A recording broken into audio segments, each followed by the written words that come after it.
नमस्कार दोस्तों, आज सुनेंगे आदर्श पतिव्रता पत्नी की कहानी। आज के इस भौतिक भोग प्रधान युग में जहाँ दिनों दिन पवित्र त्यागमयी भारतीय संस्कृति का ह्रास हो रहा है, मानवता का पतन हो रहा है, आसुरी भोगवाद, फैशन परस्ती तथा नास्तिकता की बड़े वेग से वृद्धि हो रही है। भाई भाई, पिता पुत्र तथा पति पत्नी के बीच कलह अग्नि जल उठी है। सेवा के स्थान पर नीच स्मित स्वार्थ साधन ही जीवन का लक्ष्य बना जा रहा है। नारी के आदर्श सतीत्व का मजाक उड़ाया जा रहा है और भारतीय संस्कृति की विरोधी तलाक प्रथा भी पनप रही है। वहाँ आज भी कई ऐसी भारतीय संस्कृति का गौरव बढ़ाने वाली घटनाएं देखने में आती है, जिनसे भारतीय संस्कृति का गौरव बढ़ता है और मानवता तथा नैतिकता को प्रोत्साहन मिलता है। ऐसी ही एक कहानी है जो मैं आप सबके समक्ष लेकर आई हूँ। एक समय पहले की बात है। एक गांव में एक संपन्न परिवार रहता था। परिवार में एक एमए पास शिक्षित युवक भी था।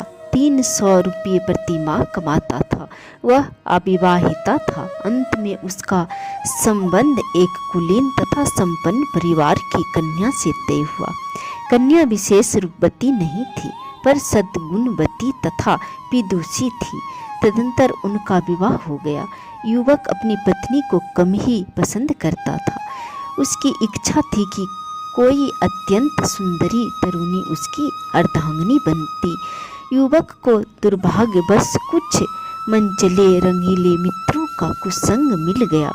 वह अपनी सुशीला पत्नी को अविवाहिता पत्नी को छोड़कर अपनी कार्यालय में ही काम करने वाली एक युवती पर आसक्त हो गया।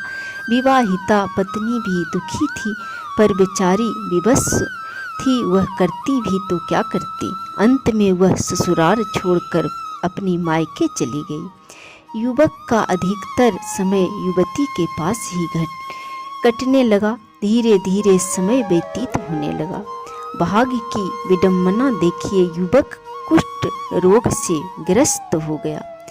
नई तरुणी वह तो एक तरह से रखेल ही थी, विलास सुख के लिए साध्य हुई थी।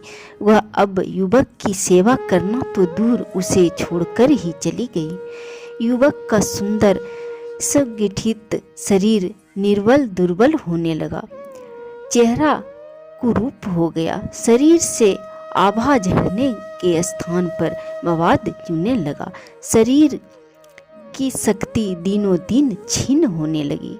घर वाले तो उसे वैसे ही नाराज थे। उन्होंने भी उसकी ओर विशेष ध्यान नहीं दिया। उसकी विवाहिता पत्नी आदर्श नारी थी। उसने पति को तलाक नहीं दिया था और अपने पीहर में वह संयम पूर्वक जीवन व्यतीत कर रही थी। जब उसने अपनी पति की बीमारी और इस प्रकार उसके प्रति सभी के उपेक्षा का हाल सुना, तब वह एक नौकर को साथ लेकर ससुराल लौट आई। आते ही उसने पूरे तन मन से लगन के साथ पति की सेवा करना शुरू कर दिया। उसको नहलाना, खिलाना, समय पर औषधि देना आदि सब कार्य वह स्वयं अपने हाथों से करने लगी। उसने पति की बुराइयों की तथा उसके दुर्व्यवहारों की ओर तनिक भी ध्यान नहीं दिया। एक कुष्ठ रोगी पीड़ित कामी पति की भी सेवा करना उसने भगवान की पूजा समझा। उसने आदर्श नारी धर्म का पालन किया। निरंतर सेवा, शुश्रूषा और औषधि सेवन से पति थोड़े ही दिनों में भला चंगा हो गया और पूरी तरह से शरीर निर्मल हो गया, स्वस्थ हो गया। अब उसे अपने पूर्व कर्मों पर घोर पश्चाताप हुआ। वह पत्नी से क्षमा मांगने लगा। पत्नी ने कहा, आप मेरे भगवान हैं, आपकी सेवा करना मेरा धर्म है। क्षमा तो उल्टे मुझे मांगनी चाहिए, जो मैं आपसे इतने दिन दूर रही। यह कहकर वह पति के चरणों में गिरकर फूट फूट कर रोने लगी। पति ने उसे अपने गले से लगाया और प्रतिज्ञा की कि भविष्य में वह कभी अनैतिक कार्य नहीं करेगा। आज वे पति पत्नी सुखपूर्वक जीवन व्यतीत कर रहे हैं। यह है भारतीय नारी के चरित्र का एक आदर्श